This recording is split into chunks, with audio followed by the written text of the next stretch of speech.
A extrema-direita está rachada. Depois de articular as tarifas contra o Brasil junto ao governo estadunidense, Eduardo Bolsonaro insiste em ser candidato à presidência em 2026 e tem protagonizado trocas de farpas com nomes da extrema-direita, como o governador de Mato Grosso, Mauro Mendes, e o deputado federal Nicolas Ferreira. O estrago que o filho 03 tem feito é tanto que ele vem sendo chamado de camisa 10 do Lula. Já Carlos Bolsonaro, que é vereador do Rio de Janeiro há 7 mandatos consecutivos, abriu um racha na extrema-direita de Santa Catarina. Isso porque ele decidiu se candidatar a uma vaga de senador pelo estado. Só que a extrema-direita catarinense já estava fechada com os nomes de Esperidião Amin, do PP, e Caroline de Tone, do PL. Para complicar um pouco mais o tabuleiro político, as eleições de 2026 vão contar com um novo partido de ultradireita, o Missão, ligado ao Movimento Brasil Livre. O BDF Entrevista de hoje analisa como essas disputas internas podem enfraquecer a extrema-direita, se Jair Bolsonaro ainda cumpre papel de líder neste campo e como a esquerda pode aproveitar o cenário. Olá, eu sou Raquel Setz, esse é o BDF Entrevista e hoje a gente vai falar sobre essas disputas internas dentro da extrema-direita, esses rachas que vêm afetando esse campo político, e para isso eu converso com a Mara Teles, que é cientista política, professora da UFMG e também presidenta da Abrapel, a Associação Brasileira de Pesquisadores Eleitorais. Mara, obrigada pela sua participação aqui com a gente. Eu que agradeço, Raquel, pela entrevista e espero que a gente possa esclarecer alguns pontos da conjuntura brasileira. Bora lá, então. Eu queria começar falando de uma figura que tem sido o grande agente do caos dentro da extrema-direita, que é o Eduardo Bolsonaro. A gente até mostrou ali no VT de abertura um pedacinho de um gráfico que o Poder 360 fez, mostrando todas as brigas dentro do próprio campo político que o Eduardo Bolsonaro já protagonizou. Esse gráfico saiu no dia 2 de novembro e já está desatualizado, porque já teve rusga com mais gente. E muito disso se deve à insistência do Eduardo Bolsonaro em querer ser candidato à presidência nas eleições do ano que vem. Você vê alguma chance do campo da extrema-direita, levando em consideração que inclui PL, o Tarcísio de Freitas, que é do Republicano, o Zema, que é do Novo, você vê alguma chance desse grupo aceitar uma candidatura do Eduardo Bolsonaro à presidência? Eu acho que a hipótese de aceitar a candidatura do Eduardo Bolsonaro é nula. Isso me parece que não é possível, tendo em vista que ele produziu várias cisões, várias declarações, que são declarações contundentes, inclusive contra a soberania brasileira, e isso o afastou de grupos que poderiam ter maiores chances eleitorais, como é o caso do governador de São Paulo, Tarcísio. Contudo, Raquel, eu gostaria de pontuar que nós temos um certo hábito de tratar da extrema-direita somente a partir de personalidades. A extrema-direita é algo muito maior e muito mais estruturado. Tratam-se de grupos insurgentes que têm ganhado destaque político, têm influenciado pautas nacionais e têm ocupado também cargos institucionais, o que os leva a fazer com que partidos mais tradicionais adotem algumas de suas ideias. Os partidos de extrema-direita no Brasil, mesmo que não tenham o nome de extrema-direita, eles ampliaram sua presença eleitoral em governos de coalizão, sobretudo nos governos estaduais, né? Enquanto os movimentos autoritários tornaram-se comuns e, mais do que isso, tornaram-se institucionalizados. Então, nós temos um problema aí de tentar resolver. Por que nasceu a extrema-direita no Brasil? Quem são essas pessoas? A extrema-direita era bastante complexa, ela tem vários grupos, como a gente está vendo no Brasil, que eventualmente produzem cisões, porque é difícil de classificar esses grupos e a extrema-direita por suas posições, às vezes, até antagônicas, e elas refletem aí fundamentos ideológicos e organizações variadas, e também ela é produto de transformações estruturais, sociais, incluindo o descontentamento de setores da opinião pública com partidos, também com os partidos de esquerda, que muitas vezes são vistos na opinião pública como falhos em suas demandas sociais, materiais. A gente está vendo também um processo de cartelização dos partidos tradicionais. O que significa isso? Muitos partidos eles estão focados, né, nas elites e nos governos, na função de governabilidade, muito mais do que na função de representatividade. E tem a questão do neoliberalismo, né, que tem também sido um problema na precarização do trabalho, mas a precarização, às vezes, é vista pelos precarizados como vamos subir através dos méritos. Então, me parece, pensando teoricamente, que essa cisão na extrema-direita, ela existe, ela tem vários pontos que teriam que ser conceituados melhor pela literatura, mas evidente que eles irão lançar um candidato que não será o Eduardo Bolsonaro, também não acredito que seja o Zema. Agora, o Tarcísio deu declarações que podem ser utilizadas contra ele, porque ele estava muito associado ao tarifaço, né, ao Eduardo Bolsonaro, e é muito difícil ele limpar sua imagem, porque os adversários vão atribuir a ele o tempo todo essas declarações que são reais. Uhum. E pensando nesse racha da extrema-direita para além, né, da face política, que é mais visível, o tarifaço mexeu com um setor que é muito poderoso no Brasil e muito ligado, né, à extrema-direita, ao bolsonarismo, que é o setor do agro. Isso também gerou um ruído dentro do campo político, né? Sim, isso gerou um ruído profundo, porque o agro é um dos principais financiadores, não só da campanha do Bolsonaro, como está demonstrado pelas investigações da Polícia Federal, que foi um dos setores que financiou parte desse setor, né, não todo, que financiou a tentativa, a intentona de golpe do 8 de janeiro. Então, eles têm um vínculo muito forte com a extrema-direita e com os grupos bolsonaristas. Todavia, Raquel, isso não significa que, mesmo que o governo federal resolva a questão do tarifaço, que esses grupos passem a apoiar o governo federal. É bastante provável, como eles já fizeram em outra ocasião, que eles busquem um candidato que defenda as mesmas ideias do Bolsonaro, que seja de extrema direita ou de direita radical, mas que tenha uma imagem mais limpa. Então, o Eduardo Bolsonaro ele antagoniza com interesses industriais, com interesses do próprio neoliberalismo, do setor agrário, aqui no Brasil. O que não significa que esses setores empresariais deixem de apoiar as ideias bolsonaristas, mas com outros candidatos, do meu ponto de vista. Por que eu penso assim?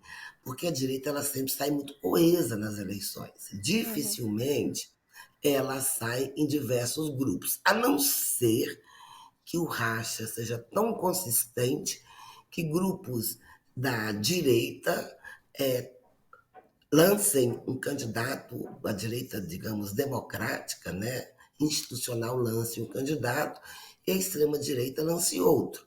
Então, essa possível divisão pode ocorrer no primeiro turno, mas seguramente em um segundo turno esses grupos eles agregam contra o principal adversário, que são os grupos, digamos, mais orientados socialmente, como o PT e seus possíveis apoiadores. Uhum. O Jair Bolsonaro, ele ainda desempenha um papel forte de líder da extrema-direita brasileira, ou esse racha também mostra que ele está perdendo esse papel e existe uma disputa para saber quem vai ser a nova cara da extrema-direita brasileira? Como que você enxerga isso? Pergunta muito interessante, porque, na verdade, são dois grupos. Os próprios grupos ligados ao Lula também já disputam o espólio capital político do Lula, tendo em vista que provavelmente em 2006 nós teremos sua última tentativa de eleição, em função de idades, etc. Então, o espólio dele também já está sendo disputado. Quem será o herdeiro do lulismo? Da mesma forma, o ex-presidente Bolsonaro, que tem ou tinha muito enraizamento, sobretudo nos grupos evangélicos, de onde ele retirou parte significativa dos seus votos. Então, dentro da extrema-direita, eles também estão disputando esse espólio, esse capital político, porque o Bolsonaro tende a ser esquecido, mas o bolsonarismo, enquanto expressão da extrema-direita, não. Então, será uma eleição muito interessante. Né? Será provavelmente a última eleição do Lula, tentativa de reeleição, com grupos já se articulando para disputar o espólio do lulismo, pensando já em 2030, e, de outro lado, grupos radicais que imaginam que Lula pode ser reeleito, mas que já, a partir de 2026, tentarão criar condições para a elegibilidade, se não em 2026, pelo menos 2030, e não será o Bolsonaro. Pensando nesse cenário um pouco mais a médio prazo, você consegue apontar assim, algumas figuras que poderiam ocupar esse espaço vazio, tanto na esquerda quanto na extrema-direita? Há um tempo atrás, aliás, em 2018, eu fiz um post no Facebook que eu quero trazer para cá. Eu estudo a extrema-direita há muitos anos, desde 2015. Inclusive, acabei de fazer um artigo agora sobre a extrema-direita espanhola. O que existe em comum na extrema-direita, digamos, espanhola e na brasileira? O tema da segurança. Esse é um tema muito forte. Não só do medo que representaria algumas ameaças, né? Às vezes uma insegurança percebida, mas não real, como na Europa o medo dos imigrantes em relação à perda de trabalhos. Eu acho que o Brasil ele tem alta volatilidade. O que significa isso? Poucos eleitores com preferência partidária. Então, fatos e eventos podem modificar a opinião pública e podem alterar a preferência por candidatos. A variável segurança ela vai ser muito tratada a partir de agora, em função dos fatos ocorridos no Rio de Janeiro. Isso pode aglutinar alguns setores ligados a esse tema, uma vez que até hoje, até historicamente, a esquerda nunca conseguiu lidar com o tema da segurança, que eu acho que é um tema fundamental na opinião pública, né?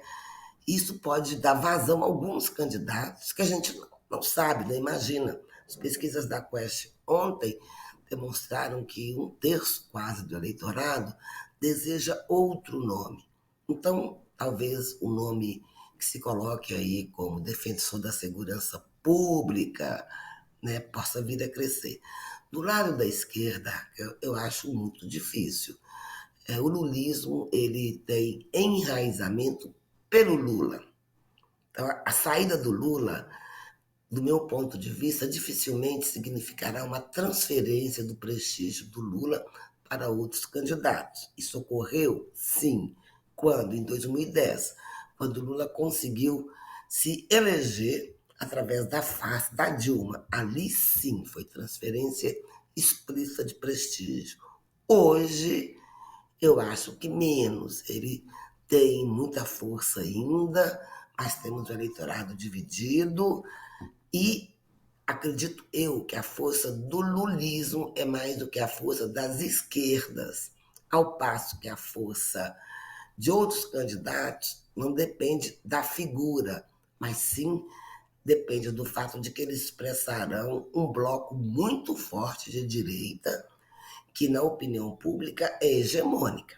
Nas pesquisas que nós fizemos, Abrapel e IPESP, em 2022, nós demonstramos que o eleitor do Lula, 51% deles se autodeclaravam de esquerda, ao passo que entre os eleitores de Bolsonaro, quase 90% se declaravam de direita.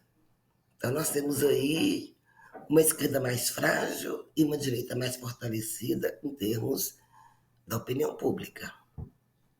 E tem vários governadores de direita, né, que têm tentado se aproximar do Bolsonaro, se colocar aí como essa nova cara. Eles não dizem, né, nenhum acho que assumiu que quer ser candidato em 2026, mas a gente sabe que existe aí um interesse de Tarcísio, Zema, o Ronaldo Caiado, até o próprio Ratinho Júnior.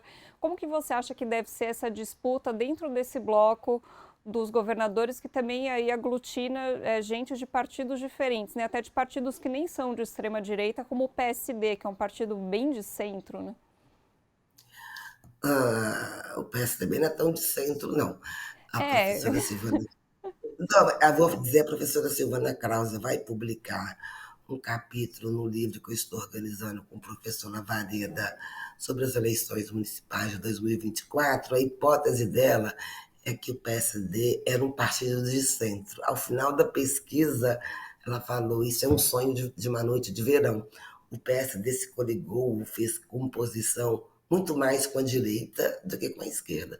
Então, era o que todo mundo queria, porque, na verdade, em situações de polarização, né, um partido de centro poderia abocanhar esse eleitorado insatisfeito com os dois polos, né?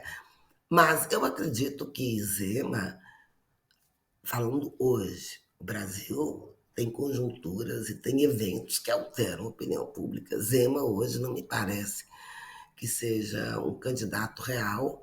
Eu acho que ele quer se posicionar, talvez, para se lançar senador. Ele não pode mais ser candidato a governador. O Caiado, ele faz parte de uma direita democrática, porque até então ele nunca falou em golpe, até então ele não disse que tinha fraude nas eleições.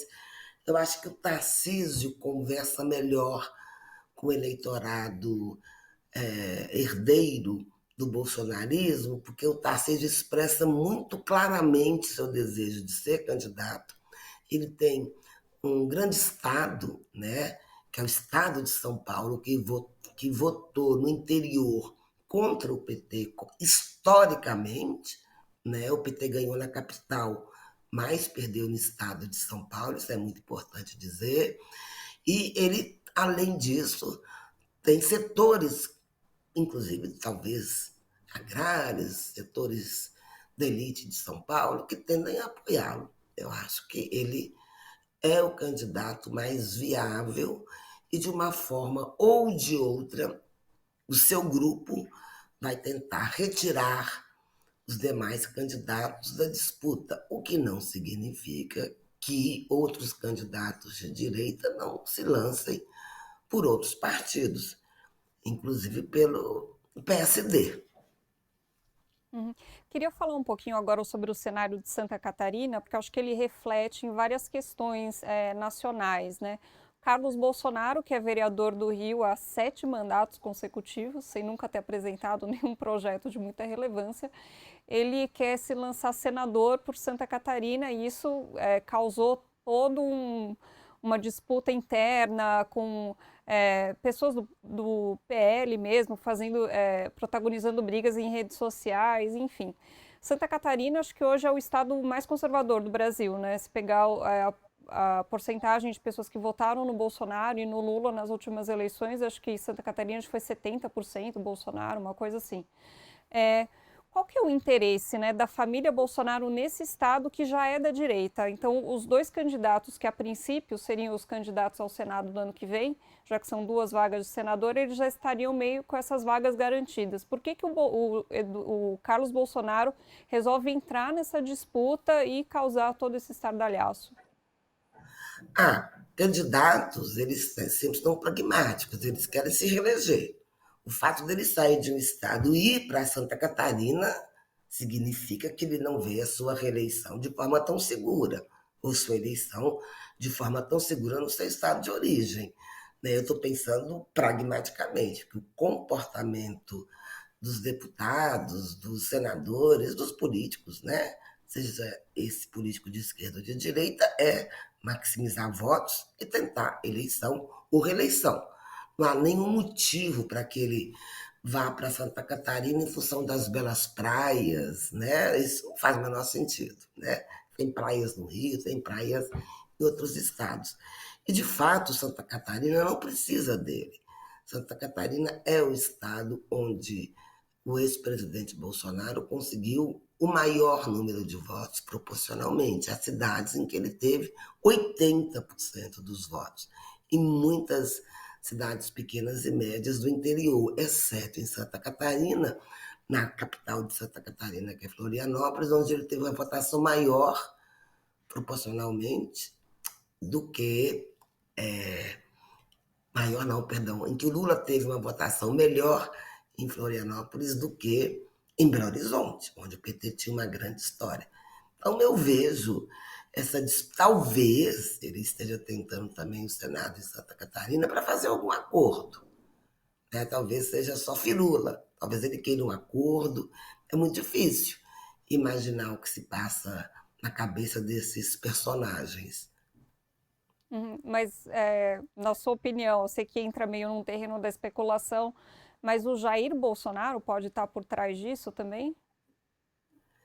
O Jair está lá como vereador, né? Não, não, o Agora, Jair, o pai, não o Jair Renan, o ah, Jair, o... porque o filho está lá, né? Sim, sim. Não, eu acho que os filhos de Bolsonaro, eles não atuam individualmente, né? Eu acho que eles têm um projeto coletivo, e esse projeto coletivo é, inclusive, manutenção do nome Bolsonaro ao longo do tempo, para que eles possam, sem o pai, continuar na política, e para que eles possam também herdar o espólio do pai em cisões aí com Tarcísio e com outros grupos que visam Senado, presidência. Então, eles não vão sair da política porque o pai está enfermo, ou encarcerado, ou preso. E eles querem também personalizar. O que significa isso? O campo da extrema-direita é nosso, é da família Bolsonaro. Então não mexam no meu quintal, não mexam no meu terreiro. E especulando, eu não vejo sentido para que ele queira ir para Santa Catarina, a não ser que ele queira pressionar os candidatos já definidos, que são de Santa Catarina, para algum tipo de acordo, para algum tipo de toma lá da cá. Ou seja, a família Bolsonaro não tem, assim, uma pauta de, digamos, defender os valores da extrema-direita. Eles estão atuando muito mais para defender a própria manutenção da família no poder. Eu acho que sim, não. Eles têm sim uma pauta de extrema direita, mas eles querem ser os únicos representantes dessa pauta, né? Eles. Então eu acho que manter o nome da família para eles é muito importante. Eu diria que o governo Bolsonaro é um governo de extrema direita, mas primeiro a minha família, depois os interesses da extrema direita. Quando os interesses coincidem, está muito bem. Quando os interesses não coincidem, isso pode gerar cisões, como agora, por exemplo. Uhum. Tem uma outra figura que eu queria trazer aqui para a nossa conversa, que é o Nicolas Ferreira, que é muito jovem ainda, né, um deputado federal, mas que também está protagonizando esses embates com o Eduardo Bolsonaro. Inclusive, o Eduardo Bolsonaro falou o seguinte, vou ler aqui. A briga na direita que todos estão vendo é simples. Nicolas quer se livrar do Bolsonaro de vez. Ele está liderando uma dissidência e vários políticos mais jovens estão com ele. O problema, o de sempre. Temos que nos descolar do Bozo sem perder o eleitor. Eles querem continuar sendo eleitos pelos bolsonaristas, mas não querem mais prestar contas ao Bolsonaro, fecha aspas, do Eduardo Bolsonaro. Você acredita que o Nicolas pode mesmo estar organizando essa dissidência do bolsonarismo sem a família Bolsonaro? Eu acabei de publicar um artigo num periódico muito bem avaliado, internacional, sobre religião na América Latina. O periódico trata sobre a questão da religião na região latino-americana. E eu fiz justamente um artigo muito interessante, colocando como as disputas culturais e as batalhas morais se configuram dentro do legislativo e a figura que eu vejo, eu quero fazer um artigo sobre isso, como a mais importante hoje da extrema-direita é o Nicolas.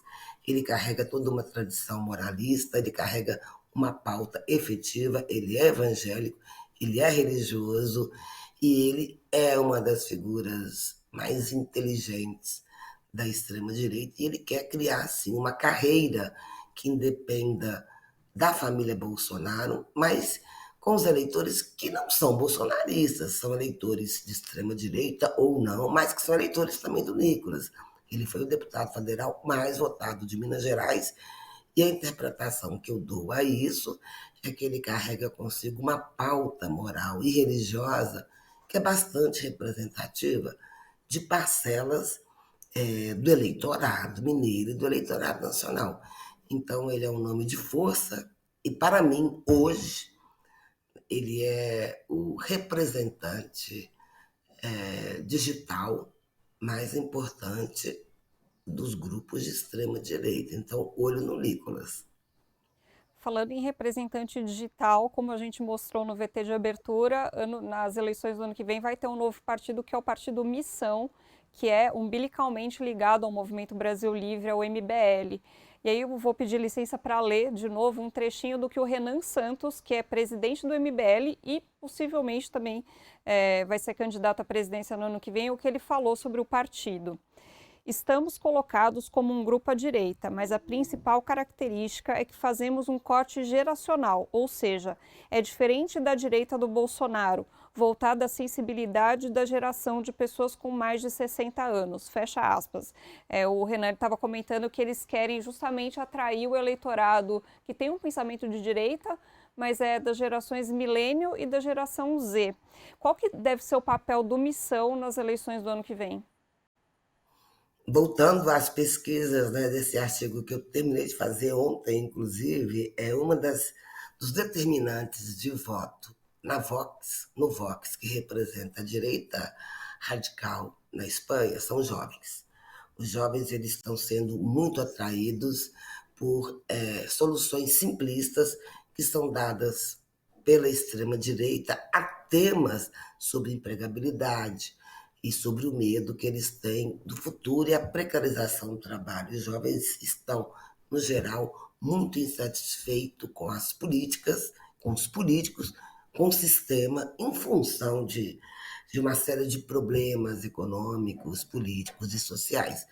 Então, era natural que um partido percebesse esse segmento, percebesse essa brecha, essa janela de oportunidade, para buscar exatamente os eleitores mais jovens, que são, teoricamente, pensando na Europa, aqueles mais atraídos por discursos populistas, numa linguagem simplistas, e as redes sociais acabam sendo câmaras de eco e atraem, através de lideranças populistas, esses eleitores mais jovens.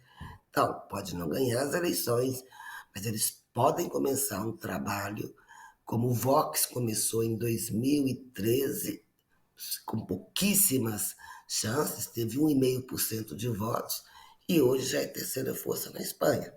E agrega temas identitários, né, nacionalismo, imigração, uma autoidentificação dos seus eleitores com a extrema-direita, sobretudo entre os mais jovens. O MBL está sabendo perceber a conjuntura nacional e internacional e está apostando nesse segmento, e isso pode dar certo de fato. A geração V, a gente vê que é uma geração que tem sofrido muito, né, com as consequências do neoliberalismo. Então, é uma geração que a maioria das pessoas não tem nenhuma perspectiva, por exemplo, de ter casa própria. Já está perdendo também a perspectiva de ter um trabalho formal, né, está indo muito para a informalidade. Só que a esquerda não está conseguindo dialogar com esse grupo, né, para mostrar, o problema é o sistema econômico. Aí vem um grupo e diz que o problema é o imigrante marroquino, né? Então, como que fica essa questão aqui no Brasil? A esquerda aqui no Brasil também não está conseguindo conversar direito com esse jovem, né?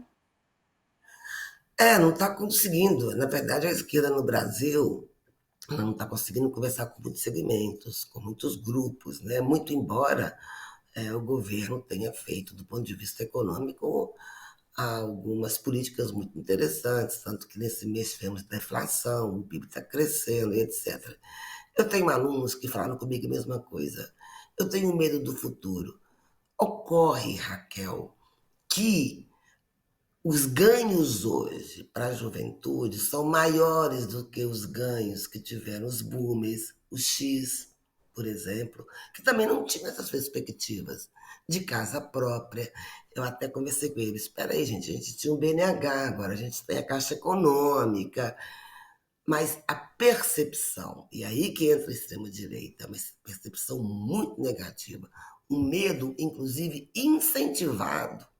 Esse medo é incentivado, esse medo do futuro, ele é incentivado. Por isso que na Europa eles explicam esse medo e essa desolação, je suis désolé, né, através dos imigrantes. Aqui no Brasil, pode ser que eles expliquem, que é muito fácil, né? Você explicar o medo, a precarização, por qual tema? O da corrupção. Isso é muito usado. Existe pouco dinheiro, existe pouco investimento, porque alguém está roubando. Então, eu não duvido que o MBL crie os políticos do antissistema, o político corrupto, como grande adversário a ser destruído, já que aqui não tem imigrante. Você tem que responsabilizar, né, a precarização, não no neoliberalismo, não na estrutura econômica, mas na corrupção. Eles já fizeram isso, né, o MBL, quando eles tentaram e conseguiram o golpe em Dilma. É provável que esse tema de corrupção volte como grande adversário a ser derrotado e quem é associado à corrupção? A esquerda, na Uhum. percepção deles, né? Entende? Então eu acho que é uma aposta. Eu acho, Raquel, eu estudo a extrema-direita, volto a dizer, desde 2015. A extrema-direita é muito inteligente. Me parece que ela tem um monte de consultores. Os temas que eu venho estudando, eles percebem muito rapidamente a conjuntura, muito rapidamente a opinião pública, sabem dialogar com extrema rapidez e jogam várias cascas de banana para a esquerda escorregar. Toda vez que o Nicolas fala alguma coisa, a esquerda reproduz. Enquanto mais a esquerda reproduz, mais o Nicolas aparece como defensores de valores que existem na sociedade. E isso, ao invés de queimar o Nicolas, muito pelo contrário, reforça que ele de fato é representante de alguns valores morais, etc. É muito inteligente, ele tem rodado as igrejas mineiras, né? Ele de fato é evangélico, com um livro que fala sobre o cristão e a política, onde ele resume, né, as características da direita e como é que a esquerda combate cada uma daquelas pautas. A pauta da família, né? A questão de gênero é muito importante, ou seja, ele traz pautas morais para a agenda. E a esquerda está trazendo essas pautas morais. E se continuar a trazer, vai perder espaço, porque as pautas morais elas são mais conservadoras, mas elas atendem melhor ao público brasileiro, que é mais conservador. Então, a esquerda está fugindo daquilo que abandonando as pautas materiais, né? Uhum. E isso é um problema, porque, voltando ao artigo que eu fiz agora, os imigrantes da Vox são mais preocupados com pautas políticas, corrupção, e os socialistas e Sumar, que é de esquerda, estão preocupados com habitação e emprego, que são os eleitores da esquerda. Ao passo que a esquerda nossa está mais preocupada, muitas vezes, com pautas radicalizadas, identitárias, do que em dialogar com esse público que ainda não resolveu as questões materiais, a questão dos jovens, né? Eu acho interessante esse medo do futuro numa geração que tem muito mais direitos do que a minha geração, que tem muito mais condições de empregabilidade do que a minha geração. Então, quando a gente compara historicamente, eles não têm tanta razão para ter meu futuro. Isso é Uhum. muito mais uma criação. E esse medo oportuniza a extrema-direita na Europa e vai oportunizar no Brasil. O que a esquerda deve fazer? A esquerda está muito desagregada, né?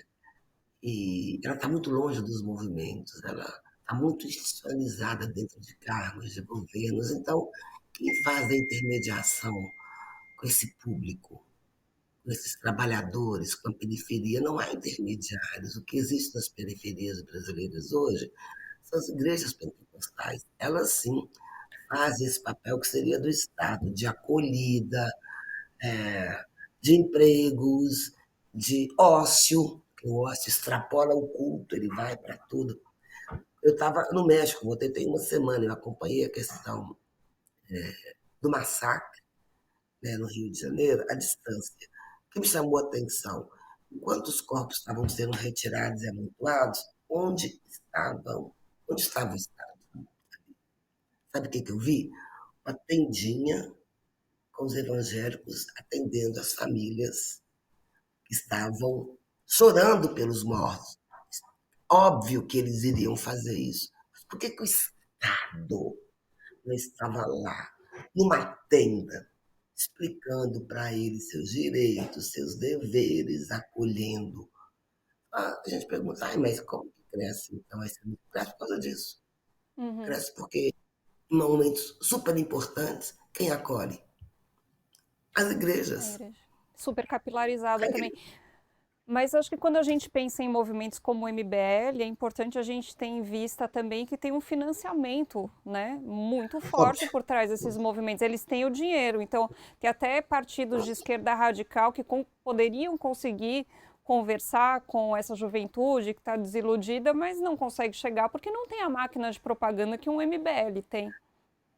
Ah, não acho, não. Eu acho que a máquina de todos os movimentos, eles hoje, e aí que está o problema, são movimentos financiados, seja por grupos externos, seja por grupos internos. Você pode financiar, enquanto você está no governo de direita ou de esquerda, várias associações, várias organizações governamentais, através de licitação, através de apoio.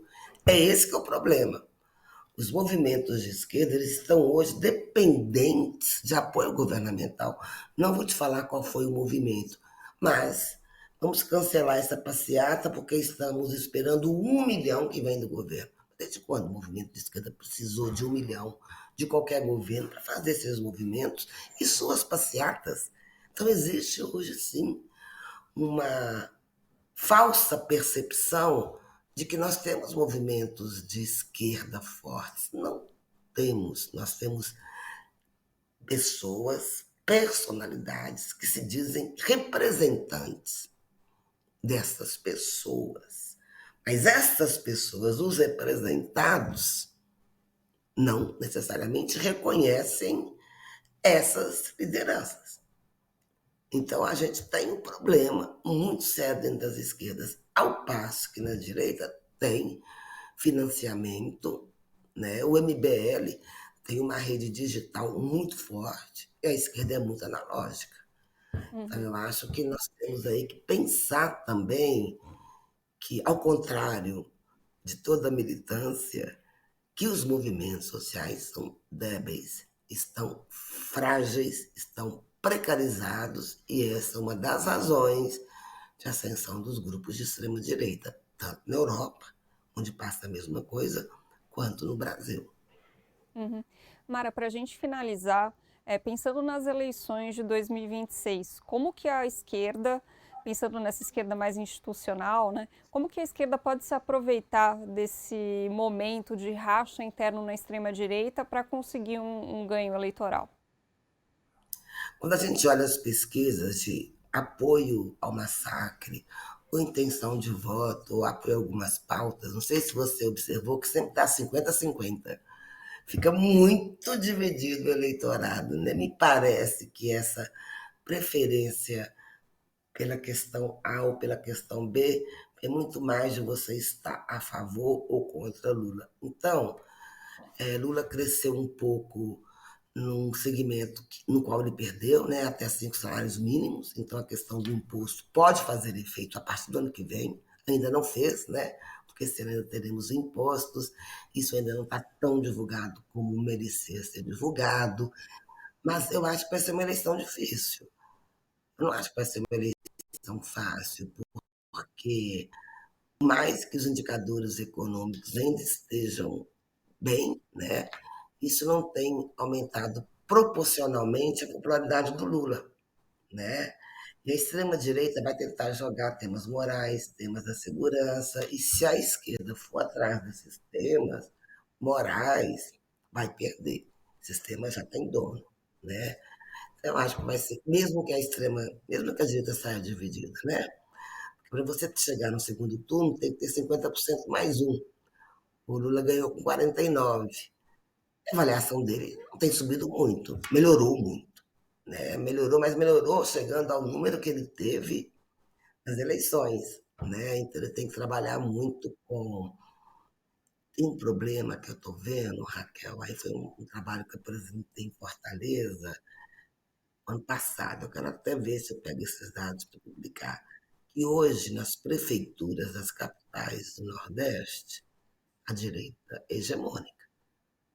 Então, existe um risco, em função disso, de ter bastante redução do Lula no Nordeste. A direita está em várias prefeituras, inclusive ganhou em Fortaleza por apenas 10 mil votos, apesar de toda a máquina governamental ter pedido licença a alguns ministros e ido para Fortaleza, que a eleição lá se configurou como Bolsonaro versus Lula, tanto que o candidato que perdeu era evangélico, era bolsonarista, e o candidato do petismo ganhou na virada da noite de sábado para domingo, por 10 mil votos. Então, a direita conseguiu crescer nas prefeituras, pelas pesquisas que eu fiz de votos, e conseguiu crescer nas câmaras municipais. O Nordeste sempre foi o grande território vermelho, e eu acredito que isso está se reduzindo. Né? Então, vai ser uma eleição bastante mais competitiva, contudo, Raquel, depende dos eventos que ocorrerão no ano que vem, da economia, de quem será o candidato, as articulações, as variáveis, todas essas variáveis, os atores, os agentes, o mercado, a mídia. A gente tem tudo isso, né? É muito difícil avaliar com antecedência. Eu não faço prognósticos e bato o martelo com antecedência, porque a gente tem que pensar que o eleitor brasileiro é volátil, de alguma maneira. Uhum. Bom, uma coisa é certa, tanto cientista político quanto jornalista vai ter muito trabalho daqui até as eleições. Mara, super obrigada por essa conversa, para a gente conseguir entender melhor toda essa conjuntura que está acontecendo no Brasil. Ai, tudo Ciro, eu que agradeço. E esse foi o BDF Entrevista, tem programa novo de segunda a sexta-feira na Rede TVT e no canal do Brasil de Fato no YouTube. Também dá para ouvir nas plataformas de áudio e na Rádio Brasil de Fato, 98.9 FM. Até a próxima, tchau!